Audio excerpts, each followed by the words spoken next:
Welcome to After Contact, a show that explores the potential implications and possibilities that might arise for humanity after we have open contact with alien intelligences. I'm your host, Nick Pope, and today's episode delves in to how the military would respond to first contact and examines our chances of defending the Earth from an alien invasion. Today's guest is Tracey LaTourette, a decorated US Air Force pilot. She served as the Deputy Director of Operations at the Colorado National Guard's Joint Force Headquarters and has flown countless missions. Welcome to the show, Tracey. What an honor to be having this conversation today. Thanks, Nick. I'm happy to be here with you. Well, I'd like to start by asking you about your military background, your flying career, and particularly what it's like to pilot a military fast jet. Well, I'm an Air Force Academy grad. I did the bulk of my active duty time as an AWACS weapons controller in the back of an AWACS aircraft, doing that around the world. And then I spent a lot of time flying the F-16 with the Colorado Air National Guard. And what's it like in the F-16, sitting there in the cockpit, flying this machine? The F-16 is absolutely amazing. There's nothing like it. You're going fast, you're pulling up to 9 Gs, flying, up to 2 times the speed of sound. And I mean, it's an adrenaline rush like no other. But the thing that's so cool about it is I'm sitting in this cockpit of this multi-million-dollar fighter, and I'm just so aware of the responsibility that is on my shoulders. I mean, there are so many people counting on me to get it right, and I can't afford to get it wrong when I'm out there flying that jet. So I consider it a super fun thing to do, but it's also a big responsibility, and it's amazing. So this is flying the aircraft it's your dream job, but it's also high pressure environment. There's a lot at stake. Absolutely. Definitely a dream job. There's nothing like flying jets for our great nation. And to be able to have that level of responsibility is, something you have to show up every day on. You have to be ready to go, whether you had a bad day, a bad night, a bad week, whatever is going on in your life. You have to be able to throw the junk in the trunk, if you will, and be 100% focused on the mission every single time you step out that door to fly. And that brings me to, I guess, the fundamental differences between civilian life and military life. Can you talk a little bit about the military world in terms of things like the importance of training, leadership, the chain of command, the ethos, the camaraderie? How does it feel? How is it different? Well, I've been in the military since I was 17, so most of my so-called adult life, I guess. And so I feel like it's all I know now. We have a very different way of operating, I think. We tend to put our emotion aside and focus on the mission, on the solution. And it's super important to be able to do that in our world. We can cry later, but right now we need to get the job done. And so we kind of operate from that standpoint. But the thing I love about it is that we are all on the same team. It doesn't matter about, personal backgrounds or interests or differences. We are all serving the same great nation. And so we come together and we focus on whatever the military objective is. And I've always loved that I can count on the people that I serve with. I know that I'm part of a group of people that hold themselves to a high standard. Okay. They've got your back and you've got theirs. Absolutely. We have to be able to count on each other to get the job done, to check 6, if you will, and to make sure that we get the job done for each other. Now, 5 years ago, the US Navy released 3 videos, or the media got hold of them initially. Subsequently, they were confirmed to be authentic by the Department of Defense. You've seen those 3 videos. What did you make of them? I thought they were fascinating. I appreciate that those pilots had the guts to step up and show what they'd seen. They teach us, see something, say something. And that's what we have to do. You know, when we see something unusual on our tapes, or if we have an interesting experience, it's important that we're able to share it and to be taken seriously. So I'm glad that they had the courage to do that. But I've never seen anything like any of the footage that they saw. You know, they had very unusual experiences for sure. I mean, these videos that were released a few years back showing unidentified aerial phenomena, which is the new government military intelligence community term for what used to be called UFOs. I mean, this is on the DoD website, confirmed as authentic. The pilots are, I mean, 3 of these videos have been released. 2 of them have soundtrack. And those soundtracks, to me, watching as a civilian, I'm like, wow, these top guns are very highly trained men and women, and yet they seem to be getting really excited about that. Were you surprised by what you heard in terms of the soundtrack? I wasn't surprised, but I like that they shared that part of it. You know, that really gives you an idea of just how unusual their experience was. That's not the normal kind of thing you're going to see day to day flying a jet out over the water. No, and I thought when I saw them and when I listened to how excited the pilots were about that, I thought, well, if they're getting excited, we should be getting excited too, right? I agree, 100%. There's something going on. Which brings us to the question, exactly what? Now, as you know, there are lots of theories floating around. I guess the conventional theories would be that this is either some sort of combination of misidentification, radar glitch, forward-looking infrared camera anomaly, something like that. Do you think that's possible? Sure, it could be possible.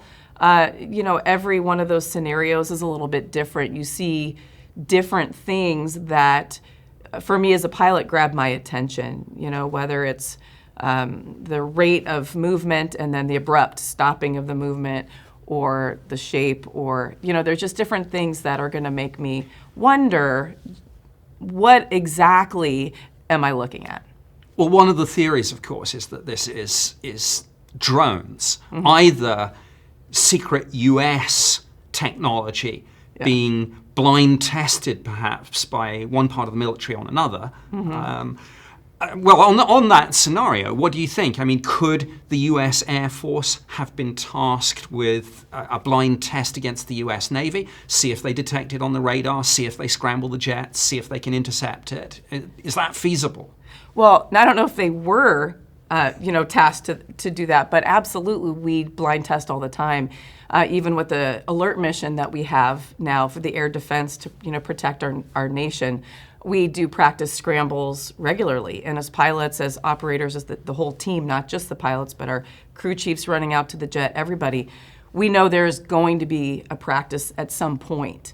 And the klaxon goes off, and you don't know when it's happening.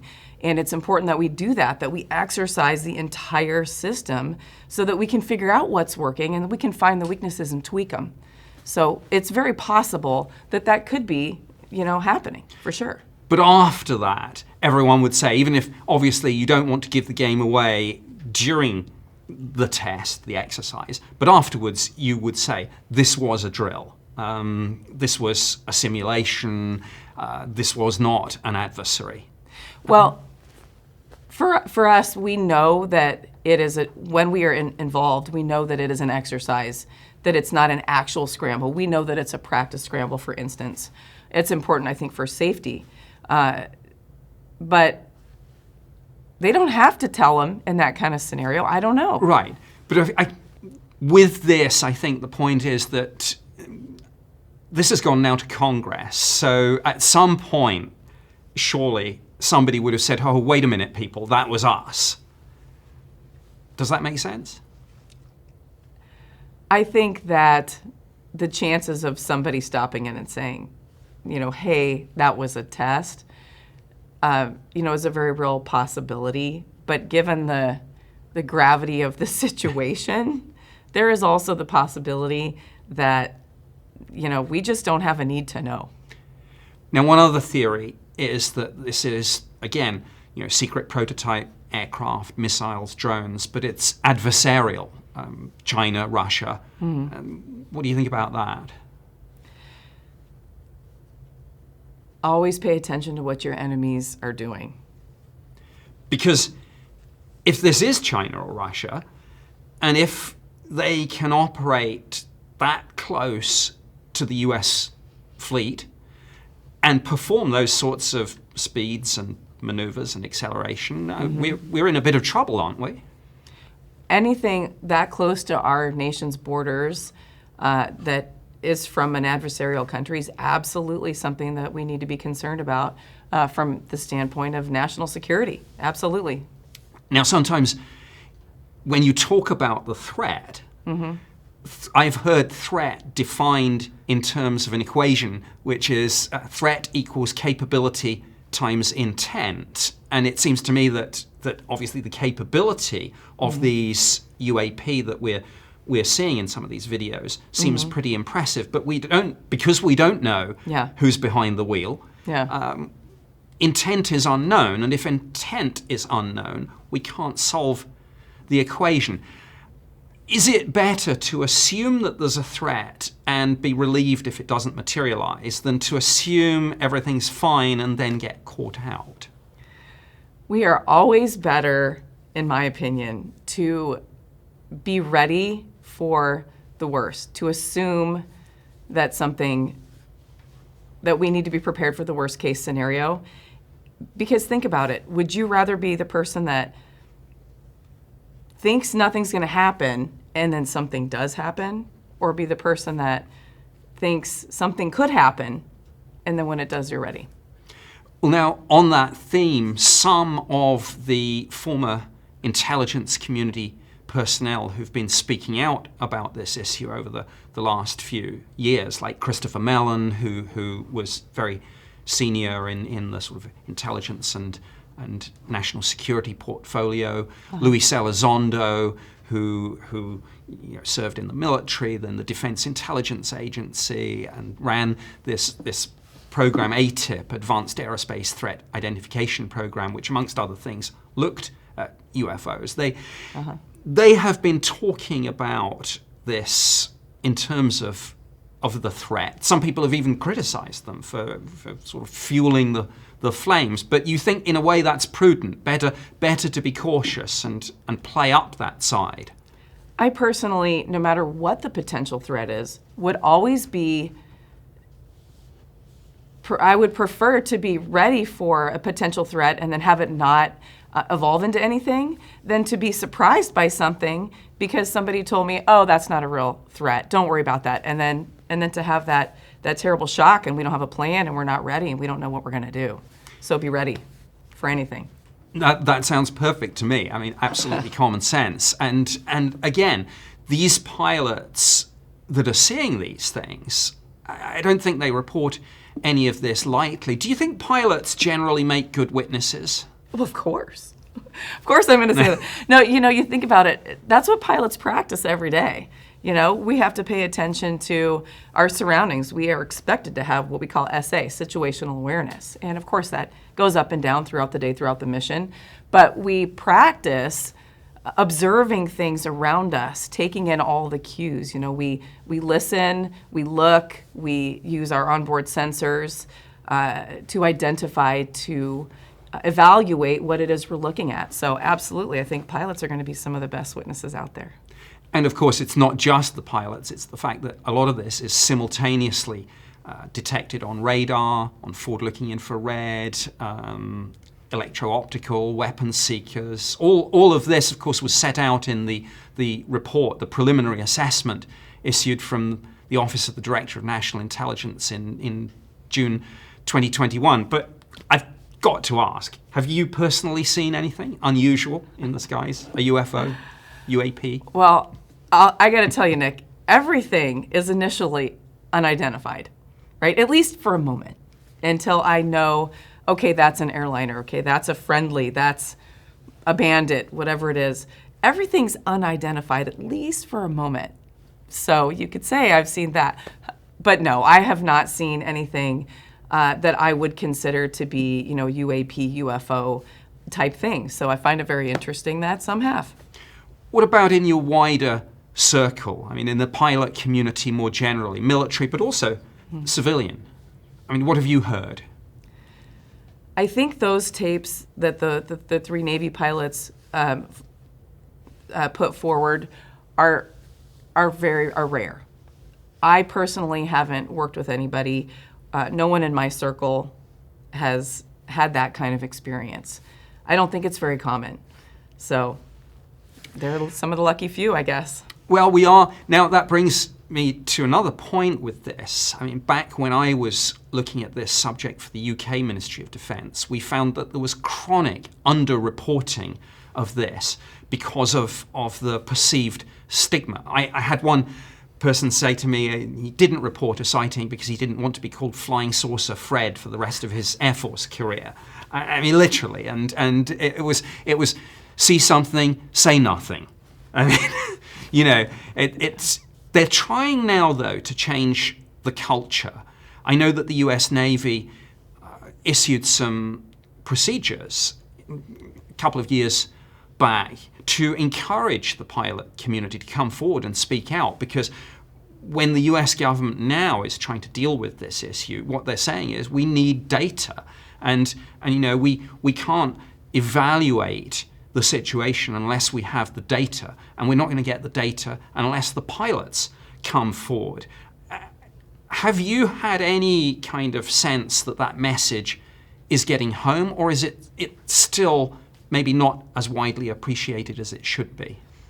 I don't know that message is necessarily what they're talking about day to day. I am retired now, so I'm not getting briefed regularly. But you're hooked into presumably a kind of social network of Sure. the pilot community. Are you hearing anything about this, or is it still not really talked about? Happy to hear that it's starting to be taken seriously. It's important to know that if I see something, that I'm able to say something without being considered like I'm crazy. Sure, and I think the culture is changing, but maybe it's still too slow, because you say more pressing issues, but if there is something in our airspace capable of speeds, maneuvers, and acceleration that runs rings around our cutting-edge military technology, that sounds like a threat to me, or a potential threat. That does sound like a potential threat for sure, but those are considered more, I'm not going to call it a long-range plan necessarily, but that's the kind of plan that another organization or another specific group would probably work on, in a very classified environment, to be put on the shelf, to be pulled out, if the need arises. But I can't tell you for sure. I assume that there's something that's been considered or worked on, but. Well, I think there is for sure, because what of course we do know is that this subject has been discussed in Congress quite a lot over the last few years, both in the Senate and the House, that the Armed Services Committee and some of the subcommittees, the Intelligence Committee and some of the subcommittees have had classified briefings. There's been one public hearing. We've had the preliminary assessment from the Office of the Director of National Intelligence. The Pentagon has stood up, and typical bureaucracy, I guess, they keep changing the title of the organization. I think we've gone through 3 or 4 now, but somebody is on this, and it seems to be like there's been a sort of sea change in how this subject is viewed within government. I mean, do you think they know something, or do you think they just suspect something? That's a great question. If there is something, then I hope they know something.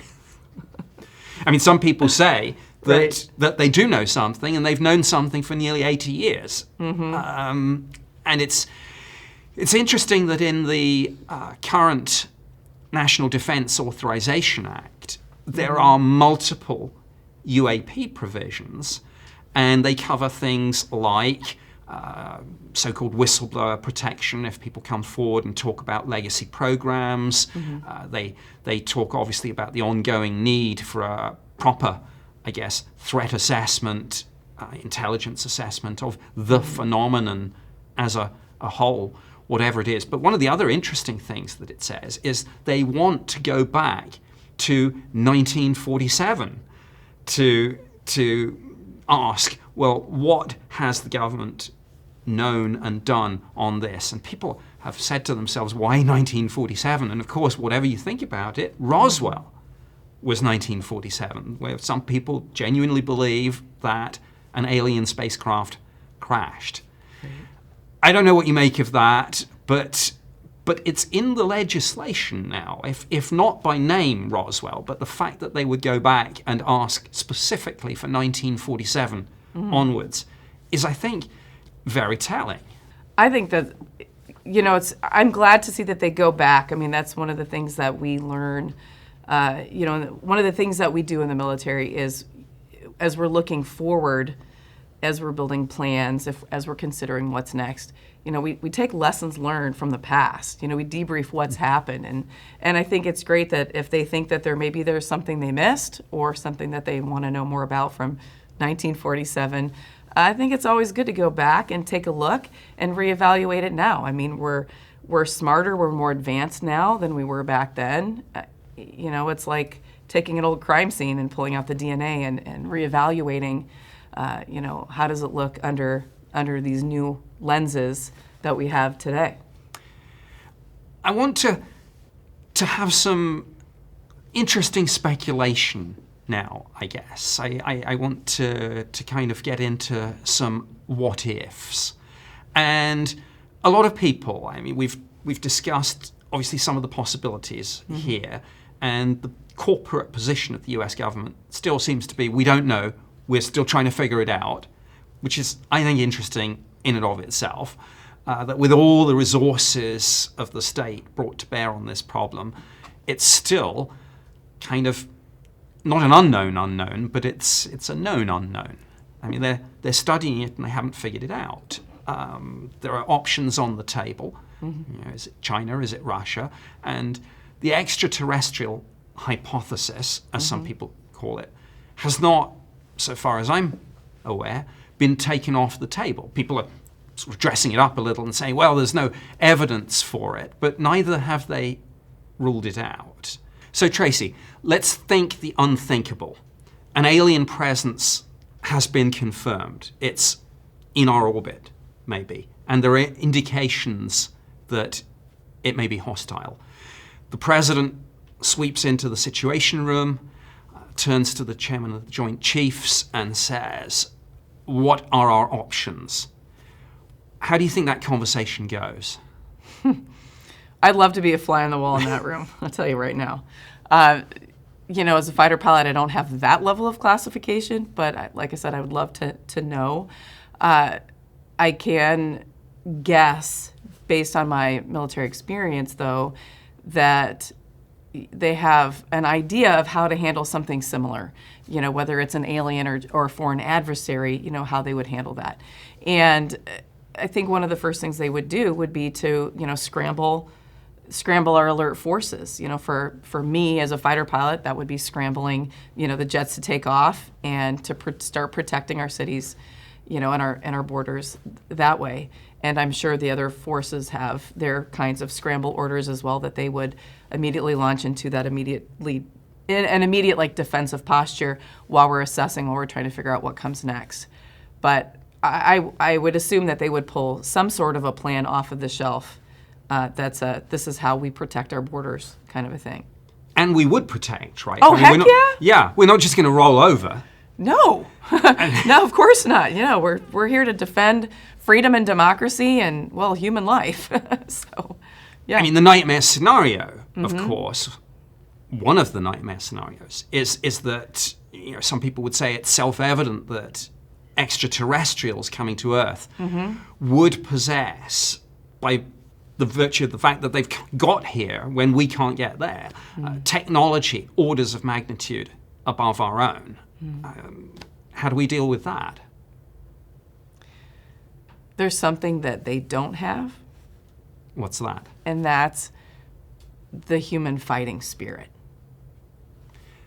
We'll fight to the end. We'll fight to the death. Hopefully, we'd rather give them the opportunity to die for their planet or their world, that we don't have to die for ours. But, as military members, that's what we sign up to do. We sign up to fight until there's nothing left. And that's why we have so many brave soldiers around the world who have, gone that far and who have, given the ultimate sacrifice. But, we're fighters. We're not just going to sit back and let things happen.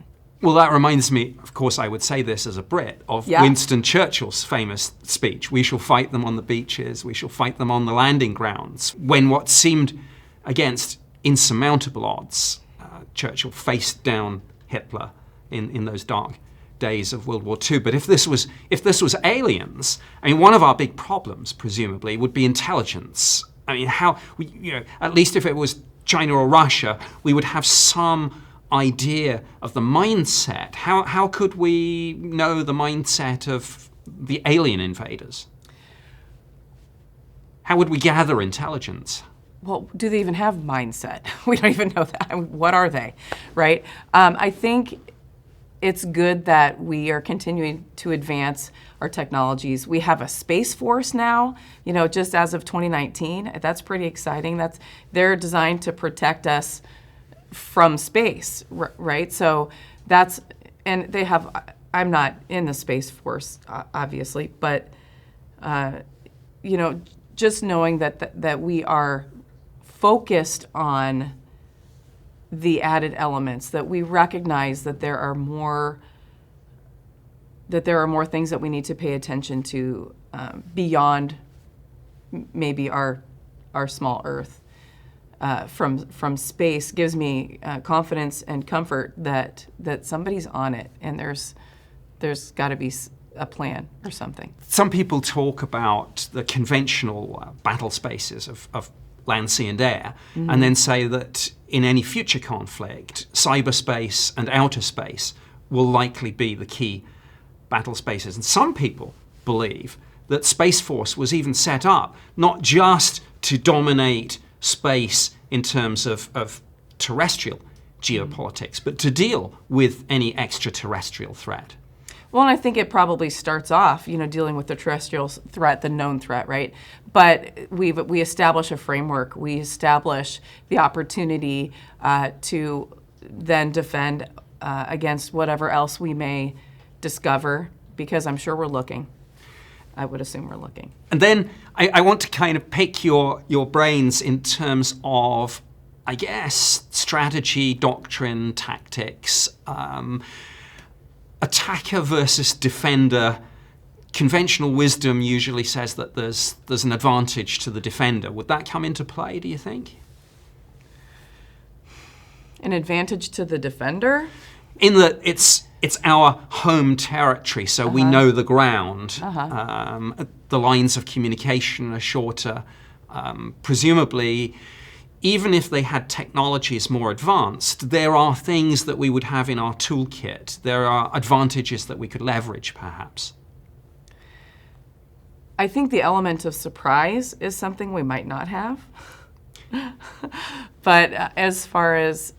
Although hopefully with James Webb Space Telescope and other things coming on stream and existing systems like the Deep Space Network and presumably a whole bunch of things the public doesn't have a clue about, maybe we have got eyes on the skies and going a little bit further. That would be great, because it's always better when you know they're coming, right? And then, your land and you know how to defend your space. I think there is definitely something to be said for being able to defend from your own planet, But what's coming? How do we identify what that threat is? How are we going to counter that threat? And I think that as we try to pull the intelligence out, luckily I feel like you mentioned the Webb telescope, all these other things now give us more opportunity to learn a little bit about what may be coming or who may be coming.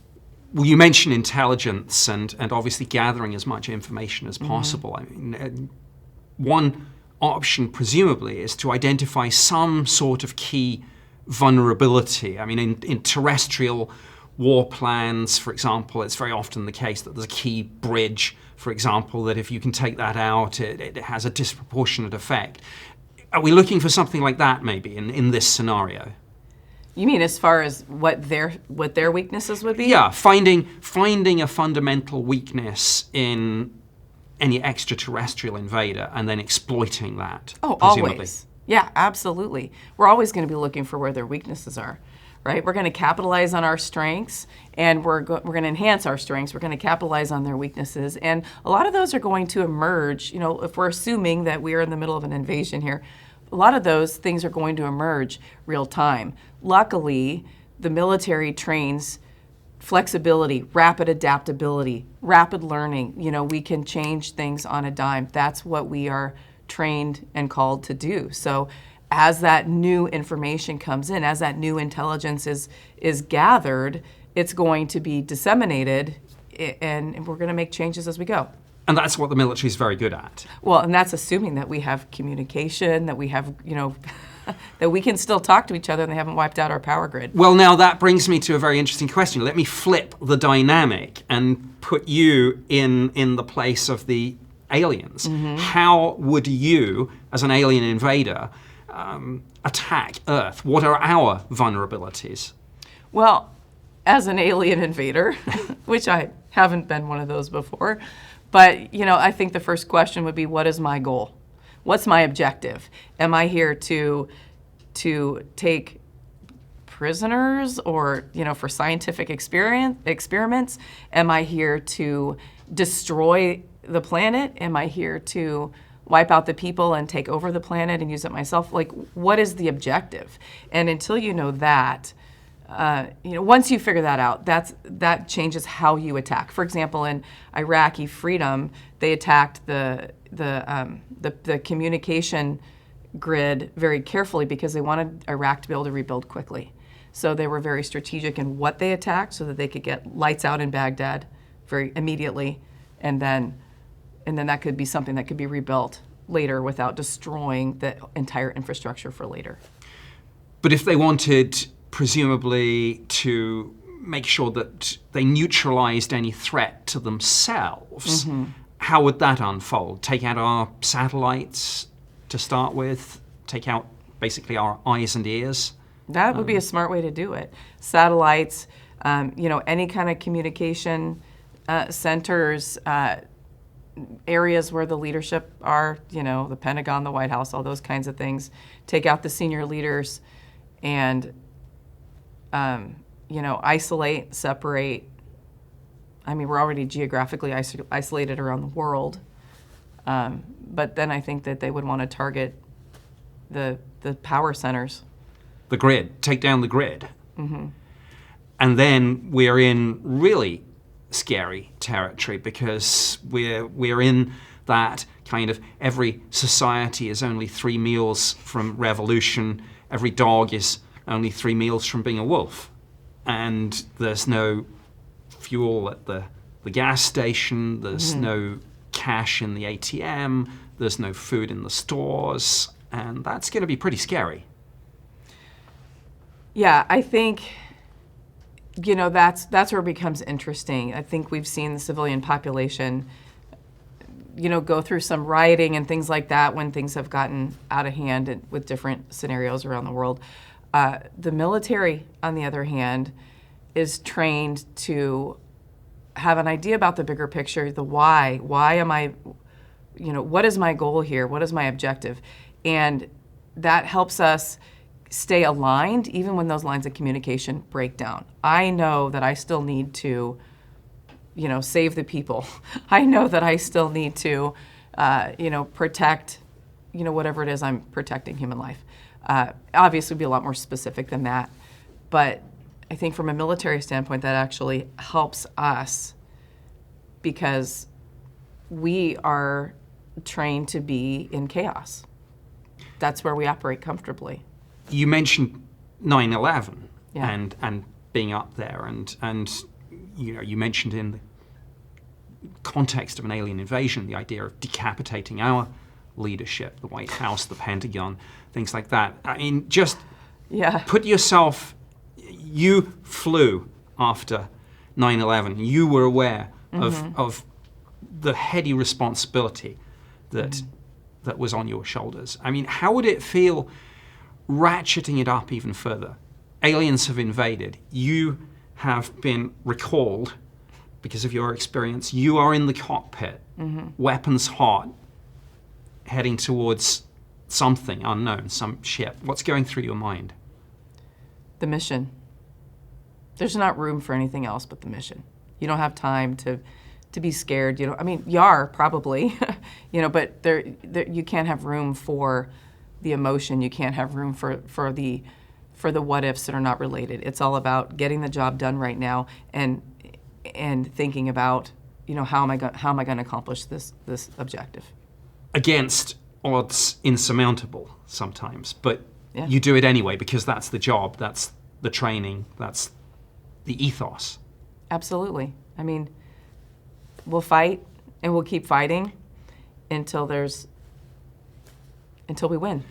And that reminds me Yeah. of a classic quote which President Ronald Reagan made at the United Nations, and a lot of people wondered, why is he saying this? Is he hinting? And he said, I occasionally wonder how quickly we would set aside our differences here on Earth if we faced some alien threat.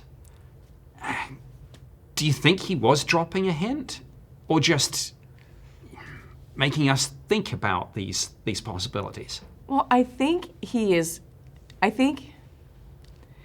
was right from the standpoint of, we are more alike than we are different. And I think if there is something outside attacking the globe, I think if you look at people around the world, I don't think it's a far stretch to imagine that the people of various countries would want to come together and join to fight. Now the leadership, you would hope that we're dealing with rational leaders who see that is the only hope. And of course, if this is an existential threat, as some believe that it would, I mean, in one sense, they'd pretty much have to come together and fight. Otherwise, it's game over, right? Yeah, we have to be on the same team. We would have to pull together. The nice thing is that we do a lot we practice fighting wars, for example, regularly. Like in the U.S., we have this place called Operation Red Flag at Nellis Air Force Base in Las Vegas, Nevada. We bring in U.S. and NATO forces from around the globe, and yes, the Brits are there. And we bring doing quite well, actually. Absolutely, always. But we bring in our friends from around the globe, and we practice doing what we're supposed to do in a real combat situation, so that when we are in actual combat, we know how to work together. We know, how our language is. We have brevity terms that everybody knows, but we also get a chance to learn about some of the nuances, some of the differences about how the different forces operate. Now that obviously works best within alliances like Yes. NATO, but if we were facing an alien threat from beyond this world, we would be fighting not just with NATO, but maybe with Russia, China, Iran, North Korea, Yeah. a whole bunch of countries maybe that we would never dream of operating. How would that work? The jury's out. The leadership has to agree. But the military Yeah. at operator level, they would make it happen, right? I think so. I think people are people in any country. I think we all want to survive. And I think that we as Americans would want to reach out and work with these other countries as well, because we want to survive. So, but it only takes one crazy leader in one country who just is stubborn and doesn't want to do it. That could present a problem, but hopefully that wouldn't happen. If we're backs to the wall and it looks as if we're losing, Yeah. at what point do we think about nuclear, biological, chemical? Well, I think you have to look at the big picture and ask yourself, are we to a point where is this our last option? We all know what happens when we go that route. There's definitely long-term effects, right, that we would like to avoid, but we would like to be here to have to deal with whatever those effects are. And so if it's a matter of saving our human race or not, obviously I think then we would go there. So it's the last card, but in some circumstances we would have to play that card. To me, that would be a later card. It may not be last. I don't know what comes after that. I think it would have to be last, but for me, just as your one each everyday fighter pilot, I mean, that would be my guess. I mean, you mentioned, actually, you said something that reminded me, and I've quoted Ronald Reagan. I'll quote Barack Obama, and I think he said, there is far more that binds us together than sets us apart. In one sense, even though this is a nightmare scenario, there is hope. I mean, there's hope that humanity will come together and unite to face down this alien threat. Of course. There's always hope. You lose hope, you've got nothing left. And what do you think personally? You've followed these events over the last 5 years or so, that we've gone from treating this as science fiction to literally provisions in the defense bill and hearings in Congress. Do you think we're alone in the universe or not? I knew you'd ask me that question. Nick, the universe is a really big place. And I would hate to be caught off guard. I think the moment that we stop wondering if we're alone is the moment that we become a target, or we become we're no longer prepared. So it would be foolish to think we're alone and then suddenly and unexpectedly, or maybe not so unexpectedly, if some of the stories that we hear are true, some existential threat arises. And that brings me, I think, to a final question, which is when you look at this and when you speculate about alien invasion, I mean, it's on a spectrum. Obviously, there are so many variables and unknowns. What's the best case scenario and what's the worst case scenario?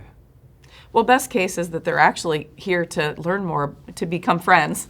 And we've just expanded and we've got more places to go as tourists, right? No, I'm kidding. Best case, if they're actually invading us, if they come here in a hostile manner, is we crush them, right? That's what we're here to do. This is our world.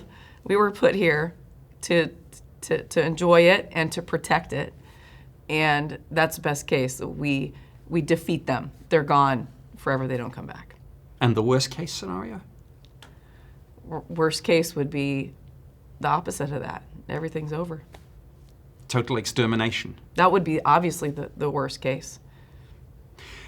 I think from what you've told me, though, the odds are better than I had thought, because I think what you've really told me today is that irrespective of political leadership, important though that is, at operator level, the pilots, the soldiers, everyone would come together. And the people themselves, I think you mentioned fighting spirit, and I think that is something you find in the military, but I suspect that maybe Ronald Reagan was right, and that we would set aside our differences and come together. And in that case, I think it leaves me with a sense of hope, because out of a near disaster might just come something that brings us together and changes the world for the better.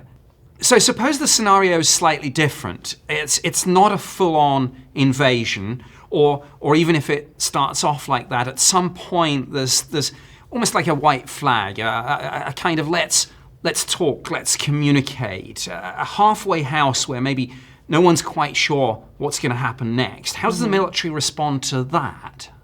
Oh, that's a great question. That's what you hope for, I think, that they wave that white flag and they want to get to know us, because we sure want to get to know them too. And we'd rather be peaceful than not, but we're going to be ready to fight no matter what. And you look at post 9/11, right? We immediately, I say post 9/11, the day after 9/11, there were no more, everything happened on that one day, right?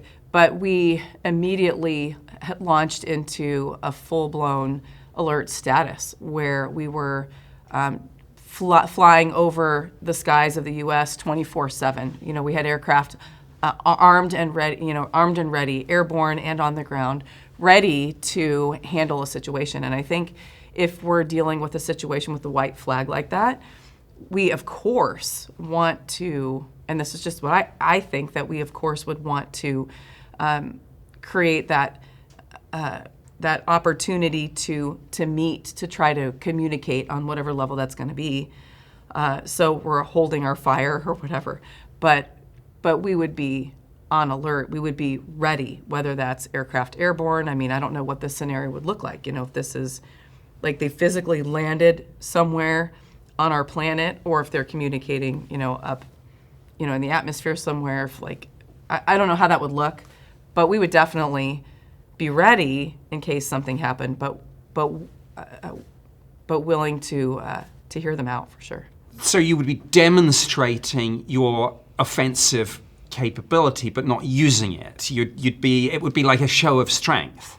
Yeah, I definitely think that we would look strong. We would show our strength, but we would let them know that we are, that we're not going to attack them unless we're being attacked. As the old proverb says, talk softly but carry a big stick. That's exactly it. That's exactly it. And presumably in then trying to communicate and trying to find out what we're dealing with and what their intentions are, the military would reach out to other experts like scientists and astronomers and presumably try and fill in the gaps in the intelligence. You bet. I think they would bring in experts from all around the world, the best at everything that they might potentially need. And I think that would be a really interesting room to be in with all those brainiacs that are the best at all these different things that are from foreign countries, from the U.S., from the UK, of course. And of course, yeah. You're ready to fight, but we'd rather not. Absolutely. Jaw is better than war. Absolutely. Absolutely. And, we have so much to protect here. We have so much to be grateful for here. But how exciting to think about how much more there could be, if we were to make a foreign friend like that. And that would be one heck of an ally to have. Yes, I agree. It would change this world forever, right? You bet. You bet.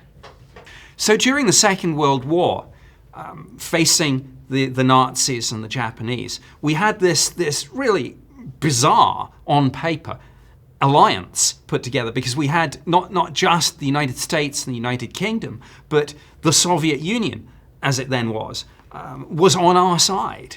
Now, extrapolating from that, how would that play out in case of an alien invasion?